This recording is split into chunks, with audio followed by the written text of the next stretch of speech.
आता PCOSचं निदान कसं होतं हे समजून घेणं खूप महत्वाचं आहे. त्यासाठी एक 3 पैकी 2चा नियम आहे. पहिलं, अँड्रोजन्स जास्त असण्याची लक्षणं, जसं की चेहऱ्यावर मुरूम किंवा नको असलेले केस येणं.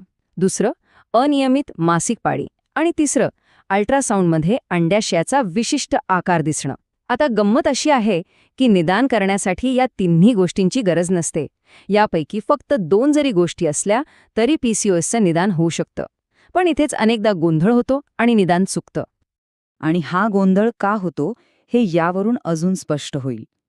PCOSचे हे 4 वेगवेगळे प्रकार आहेत, ज्यांना फिनोटाईप म्हणतात. इथे बघू शकता की काहींमध्ये तिन्ही लक्षणं आहेत, तर काहींमध्ये फक्त 2.